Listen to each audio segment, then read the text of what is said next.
पाकिस्तान का बेहतरीन स्नाइपर।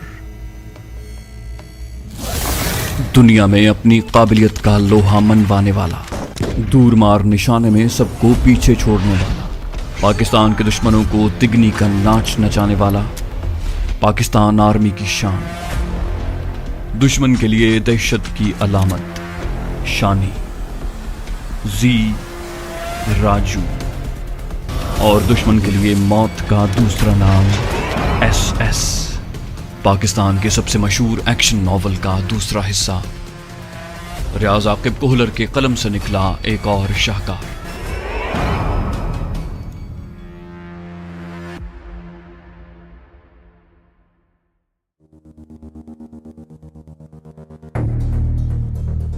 जुमेरात और जुम्मे की शब हम निहायत चौकस रहे, लेकिन दुश्मन को इजाफी नफरी की खबर पहुंच चुकी थी। तभी उन्होंने हमले का खतरा मोल नहीं लिया था। हफ्ते की शब मैं और सरदार आगे जाने को तैयार थे। मौसम के तेवर सुपहर से ही बदले हुए थे और ऐसा मौसम छुप कर सफर करने को निहायत मौजू होता है। हम बाकी जवानों से पहले रवाना हो रहे थे क्योंकि हमें अफगान नाले में किसी मुनासिब मकाम पर कमीन गाह बनाकर छुपना था। स्नाइपर जगह की मुनासिबत से मुख्तलिफ अक़साम की कमीन गाहें बनाते हैं। इनमें जमीन खोद कर खो बनाने से मजबूत मोर्चा और दरख्त के ऊपर मचान बनाना शामिल है। हर कमीन गाह की खुसूसियात अलहदा हैं और बनाने का तरीका जुदा है। अगले दिन छापामार दस्तों ने आना था। हमारा काम स्नाइपिंग ही था। हमारे अलावा भी स्नाइपर्स की 2 टोलियों ने रवाना होना था। एक जोड़ी तो इलियास और शहजाद की थी जिसने QJ-5 से आना था। एक जोड़ी दूसरी यूनिट के स्नाइपर्स की थी, उनसे मैं नावाकिफ था। अलबत्ता ये मालूम था कि वो QJ-10 पर मौजूद थे। बाकी स्नाइपर्स का हमसे राब्ता नहीं था, उन्हें अपनी पोस्टों से ही अहकाम मिलना थे।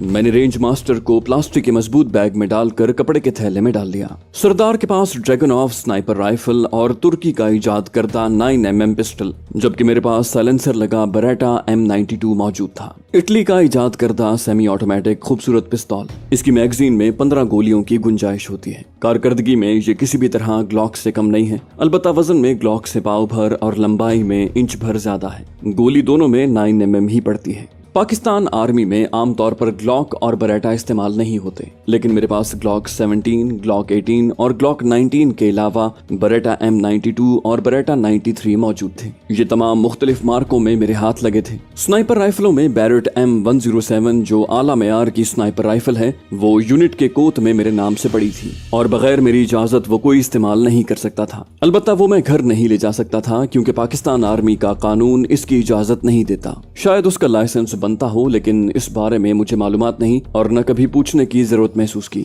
दौरान ऑपरेशन दहशतगर्दों के जो हथियार पाक फौज के हत्थे चढ़ते हैं वो बराह रास्त फौज की तहवील में जाते हैं। उनका बाकायदा इंदराज होता है, GHQ तक उसकी रिपोर्ट जाती है। उसके बाद हाई कमांड ही इन हथियारों के बारे में फैसला करती है। लेकिन मेरा मसला जुदा था। मैंने ये हथियार आर्मी के किसी ऑपरेशन में हासिल नहीं किए थे। ये बैरून मुल्क के मार्कों में मेरे हाथ आए थे और उनके बारे मैंने जबानी तौर पर अपने सीनियर्स को आगाह किया था। बाकायदा तहरीरी रिपोर्ट में उनका जिक्र नहीं किया था और ग्लॉक 19 के अलावा तमाम हथियार यूनिट के कोत में ही रखे थे। ग्लॉक 19 माँ उम्दा साइलेंसर अलबत्ता पलवश ने जिद करके अपने पास रखा हुआ था और वो ऐसी लाडली है कि जिद मनवाना जानती है।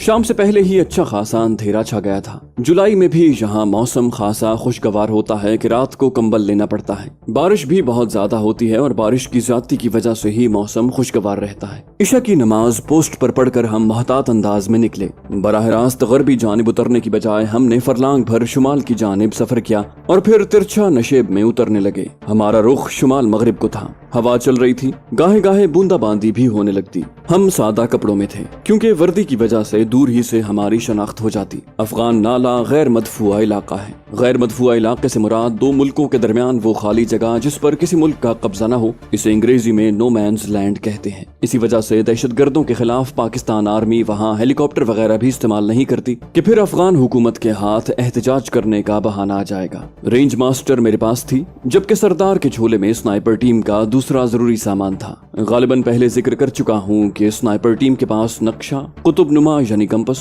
दूरबीन, टॉर्च, रस्सी रेडियो, विंड मीटर, इजाफी ammunition, laser range finder, night vision goggles, GPS, माचिस या लाइटर, चाकू, छोटे दस्ते की कुल्हाड़ी, स्पॉटर स्कोप, घड़ी, खुश्क राशन और दस्ती बम वगैरह मौजूद होते हैं। स्नाइपर हमेशा जोड़ियों में काम करते हैं, एक को स्पॉटर और दूसरे को शूटर कहते हैं। स्पॉटर टीम लीडर होता है जबकि शूटर फायरर। बमुश्किल निस्फ उतराई तक पहुंचे थे कि एकदम बारिश की रफ्तार में इजाफा हो गया। मजबूरन हमें रेन कोट पहनने पड़े। सरदार ने ड्रैगनऑफ का रुख जमीन की तरफ कर दिया था ताकि बैरल में पानी न चला जाए। ऐसा होने की सूरत में फायर की दुरुस्ती में फर्क आ सकता है और गीला होने से बैरल के जंग पकड़ने का भी खतरा होता है। कोई भी हथियार या उसका एमुनिशन गीला होने से नाकारा नहीं होता, दोनों को सुखा कर इस्तेमाल किया जा सकता है। गीला हथियार भी फायर कर सकता है, बस फायर की दुरुस्ती में फर्क पड़ता है। मतलब एमुनिशन अगर गीला हो तो गोलियां हदफ पर ऊंची और बिखरी हुई लगेंगी। वजाहत की जरूरत इसलिए पड़ी कि कुछ ड्राइंग रूम के लिखारियों की तहरीर नजर से गुजरी जिनमें उनके हीरोज ने पिस्तौल को गीला होने पर फेंक दिया था कि अब पिस्तौल नाकारा होकर इस्तेमाल के काबिल नहीं रहा। हथियार कोई इलेक्ट्रिक मशीन नहीं है कि पानी से नाकारा हो जाए। अलबत्ता मसला ये है कि उमूमन लिखारी ऐसे हैं जिन्होंने सारी जिंदगी फायर करना तो दरकनार हथियार को देखा भी नहीं होता। खैर, वापस कहानी की तरफ चलते हैं। बारिश की रफ्तार रफ्ता रफ्ता तेज होती जा रही थी। हम नशेब में उतर रहे थे। तेज बारिश की वजह से फिसलन बढ़ गई थी। आसमानी बिजली भी मुसलसल चमक रही थी। इन इलाकों में ये भी बलाए नागहानी है। इससे बचने की एहतियातों में पानी के ज़खायर से दूर रहना, दरख्तों के नीचे पनाह न लेना, खासकर ज्यादा बुलंद दरख्तों से बचना और धाती अशिया के इत्तिसाल से बचना शामिल है। बेहतर यही होता है कि इंसान कोई छत ढूंढे, मगर उस वक्त कोई जाए पनाह नजर नहीं आ रही थी। हथियार को भी दूर करना नामुमकिन था, बस अल्लाह पाक के भरोसे पर थे। अमली जिंदगी में बहुत सी एहतियातों को नजरअंदाज करना पड़ता है। लिखाई पढ़ाई कुछ और कहती है और तजुर्बा दूसरी राह दिखाते हैं, और हकीकत यही है कि तजुर्बे और अमल से बड़ा कोई इल्म नहीं। ये मैं इसलिए कह रहा हूँ कि अमली जिंदगी में उमूमन कागजी इल्म के उलट देखने को मिला है। खासकर अमली स्नाइपर की जिंदगी तो नए और अनोखे वाकयात की तजुर्बागाह है। एक स्नाइपर जितने इम्कान उसके इल्म में होंगे उनका सद्देबाब करके दुश्मन की राह में घात लगाए बैठा होगा और दुश्मन के करीब पहुंचने पर किसी नई सूरत हाल का सामना करना पड़ेगा। ऐसी सूरत में हाथ पर हाथ धरे बैठे रहना नाकामी कहलाता है और कुछ करने का मतलब मौत को गले लगाना होता है। सरदार ने मशवरा दिया, लुढ़कने से बचने का एक ही तरीका है कि फिलहाल रुक जाएं। मुझे मुत्तफिक होना पड़ा, क्योंकि आम हालात में ढलान उतरते हुए गिरने का बहुत ज्यादा खतरा होता है। उस वक्त तो बारिश हो रही थी और फिर गहरी तारीकी सोने पे सुहागा थी। हम टॉर्च जलाने का खतरा भी मोल नहीं ले सकते थे। रेनकोट एक हद तक बारिश से बचाव मुहैया करते हैं। मुसलसल तेज बारिश के सामने रेनकोट भी आजिज आ जाते हैं। वहाँ शाबलूत के दरख्तों की बहुतात थी। इस सदाबहार दरख्त के पत्ते काफी घने होते हैं। आसमानी बिजली से रहनुमाई लेकर हम एक घने दरख्त के नीचे हो गए। रेंज मास्टर का झोला मैंने दरख्त के तने पर रख दिया कि इतनी वजनी राइफल कंधों पर उठाकर रखना आसान नहीं होता। रेंज मास्टर आम राइफल की निस्बत काफी वजनी होती है। एक क्लैशन का वजन करीबन 4 किलोग्राम होता है, जबकि रेंज मास्टर का वजन 17 किलोग्राम होता है। गैर फौजी हजरात को 17 किलोग्राम हकीर वजन लगेगा कि 10 साल का बच्चा भी इतना वजन उठा सकता है, लेकिन पता तब चलता है जब इतना बोझ मुसलसल कंधों पर पड़ा हो। स्नाइपर होने के नाते मेरे नजदीक रेंज मास्टर की सबसे बड़ी खामी उसका वजनी होना है। गो कारकर्दगी के मुकाबले ये वजन कोई मानी नहीं रखता, लेकिन स्नाइपर को लंबी मुसाफत तय करके दुश्मन के इलाके में जाना होता है। मुख्तलिफ हालात में उसे अपनी रफ्तार कम ज्यादा रखनी पड़ती है। ऐसी सूरत में आधा मन वजन बहुत मानी रखता है।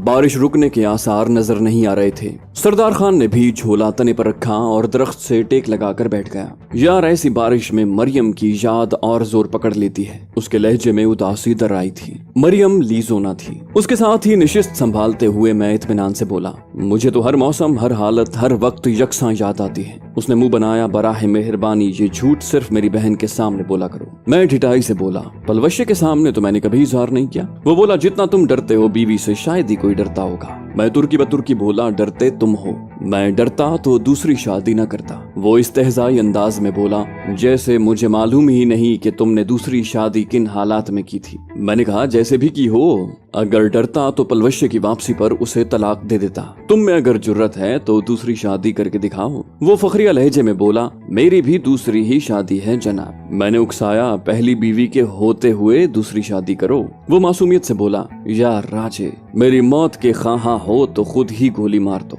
मरियम के हाथों मरवा कर क्यों बेइज्जत करवाना चाहते हो? मैंने छाती चौड़ी की, मैं तो तीसरी शादी करने वाला हूँ। उसने मुंह बनाया, ये सपने नींद में अच्छे लगते हैं, मैंने कहकहा लगाया। सरदार ने टोका, ही ना करो, तुम बैठक में नहीं बैठे। हंसी एकदम मेरे होंठों से गायब हो गई थी। तूफानी बारिश में भी हम दुश्मन के खतरे से मुतमईन नहीं हो सकते थे। फौजियों की जिंदगी भी अजीब होती है। आगो खून के दरिया में तैरते हुए फूलो शबनम का मौजू छिड़े रखते हैं। गोलियों और बारूद के धमाकों में साजो बाजे की आवाज सुनते हैं। मौत के सफर में जिंदगी की बातें करते हैं। हिजर और जुदाई की तुर्शी को विसाल के मीठे सपनों से सहारते हैं। हमने अपने प्यारों का जिक्र छेड़कर आने वाले जागुसल लम्हात को आर्जी तौर पर भुलाने की कोशिश की थी। उस्ताद मोहतरम तसव्वुर साहब फरमाया करते थे, स्नाइपर का हर मिशन आखिरी मिशन होता है और स्नाइपर की बका मौत से मुंसलिक है। मारेगा तो बचेगा, न मार सका तो मरेगा। और हमारा हालिया मिशन इसलिए भी मुश्किल था कि हदफ कोई मखसूस शख्सियत नहीं, इंसान, मजहब और वतन दुश्मन अनासिर का टोला था।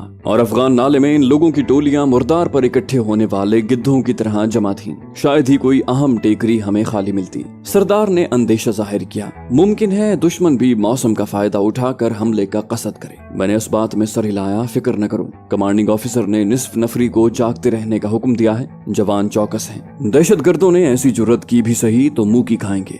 वो बोला, बारिश रुकती नजर नहीं आती, यहीं बैठे रहे तो तुलू आफ्ताब के बाद ही हरकत कर सकेंगे और हमें आज की रात ही मुनासिब ठिकाना ढूंढना है। मैं चिढ़कर बोला, तुमने खुद ही रुकने को कहा था। वो बोला, एक सिपाही को हवालदार से जबान लड़ाने की जुर्रत नहीं होनी चाहिए और यूं भी तुम्हारी नाकिस अक्ल में मेरे फैसले नहीं आ सकते। मैं तंजिया लहजे में बोला, कयामत की निशानियों में पठानों की अक्लमंदी का दावा भी शामिल है। वो बोला, तुम्हें क्या पता खान क्या क्या कर सकते हैं। मैं बरजस्ता बोला, बात करने की नहीं सोचने की हो रही है। वो बिगड़ कर बोला, तुम्हारा ख्याल है पठानों के पास दिमाग नहीं होता। मैं हंसा, होता होगा लेकिन इस्तेमाल दिल को ही करते हैं और मैं तो वैसे भी तुम्हारी बात कर रहा था। वो संजीदा हो गया, मजाक का वक्त नहीं है, मुसलसल बैठे रहे तो सर्दी से जम जाएंगे। सर्दी तो मुझे भी लग रही थी और मैं मुत्तफिक भी था। रेनकोट झाड़ कर मैं खड़ा हो गया। बारिश का पानी पुरशोर आवाज में नशीब की तरफ बह रहा था। झोले उठाकर हमने कदम बढ़ा दिए।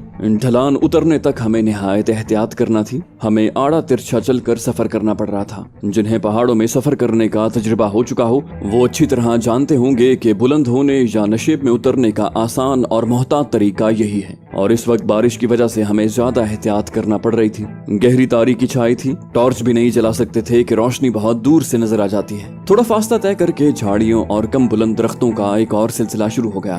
बिजली की चमक में झाड़ियां नशेब तक फैली नजर आईं। झाड़ियां हमें नीचे उतरने में सहूलत दे सकती थी। बगैर किसी मशवरे के हम झाड़ियों का सहारा लेकर तेजी से नशेब में उतरने लगे। टहनियों को पकड़कर चलने से फिसलने का खतरा बिल्कुल नहीं रहता। नीचे पहुंचने से चंद गज पहले झाड़ियों का सिलसिला खत्म हो गया था। उसके बाद हम रेंगने की रफ्तार से तह तक पहुंचे। पानी का बहाव नाले के दरमियान में था। तेज बारिश के वक्त नालों में पानी की मिकदार गैर मामूली तौर पर बढ़ जाती है। ऐसी सूरत में नालों को उबूर करना मुश्किल हो जाता है। अफगान नाले की शक्ल दरिया जैसी नहीं थी कि तमाम पहाड़ों का पानी इकट्ठा बहता। वहाँ कई छोटे छोटे नाले थे जिनके बहाव का रुख जुनूब से शुमाल की जानिब था और छोटे नालों में भी उस वक्त अच्छा खासा पानी बह रहा था। हमने काले रंग के स्पोर्ट्स शूज पहने थे जो पहाड़ी इलाके में काफी कारामद होते हैं। दोनों के बूट उस वक्त पानी से शराबोर थे। ढलवान खत्म होते ही फिसलने का खतरा पहले की तरह नहीं रहा था। अलबत्ता छोटे बड़े पत्थरों से उलझकर गिरने या पाँव में मोच आने का खतरा बाकी था। चांदनी रात या टॉर्च की रोशनी में हरकत करने में सिर्फ थकन ही रुकावट डालती है और अंधेरे में उसके अलावा भी कई मसाइल दरपेश होते हैं। सरदार ने कपकपाते हुए दुहाई दी,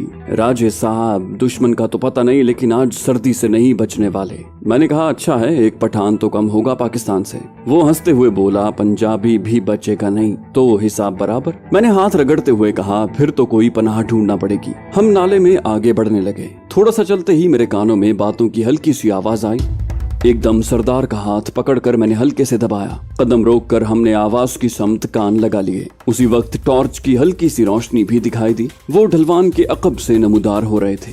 बिजली तेज चमकी और हमने जल्दी से एक करीबी झाड़ी की आड़ पकड़ ली। लम्हा भर बाद बादल गरजा। कड़कड़ की आवाज खत्म होते ही नाले का शोर और बूंदों की टप टप सुनाई देने लगी। इसी असना में दोबारा आवाज उभरी। इस बार पहले से वाज़ेह थी लेकिन अल्फाज की सही समझ नहीं आ रही थी। चंद अल्फाज जो मेरे कानों में पड़े उनसे अंदाजा हुआ कि वो पश्तो बोल रहे थे। उनका रुख हमारी ही तरफ था। तभी आवाज रफ्ता रफ्ता वाज़ेह हो रही थी। दो टॉर्चों की रोशनी से अंदाजा हुआ कि दो ही आदमी हैं। उनके मजीद करीब आने पर अल्फाज की समझ आने लगी थी। इतना तेज न चलो, मैं थक गया हूँ, दूसरी आवाज ने तसल्ली दी। थोड़ा फासला ही रह गया है। वो रफ्ता रफ्ता हमारे करीब आ रहे थे। पहला शख्स बोला, मलिक गुलबदीन इतना बड़ा कमांडर है और उसके पास अपने आदमी के इलाज को डॉक्टर मौजूद नहीं है। दूसरे ने कहा, उसके ज्यादातर लश्करी पार चले गए हैं, तभी उसे कमांडर अदील की मदद लेना पड़ी। पहले ने ठंडा सांस भरते हुए कहा, कमांडर खुद तो गर्म बिस्तर में लेटा है, बदबख्ती तो हमारी है जो इस मौसम में ख्वार होते फिर रहे हैं। दूसरा खिलखिलाकर हंसा, तुम्हारा जाना तो लाजमी था, मैं मुफ्त में ख्वार हो रहा हूँ। वो सामने से गुजरकर पहाड़ की बुनियाद में चलते हुए शुमाल की तरफ बढ़ने लगे। दोनों ने सब्ज रंग के रेन कोट पहने हुए थे। सरदार ने दांत पीसते हुए सरगोशी की, खिंजीर है, शुरुआत कर देना चाहिए। वो दहशतगर्दों को उमूमन इसी लक़ब से याद किया करता था और हकीकत तो ये थी कि वो इससे भी गलीज और घटिया तखातुब के हकदार थे।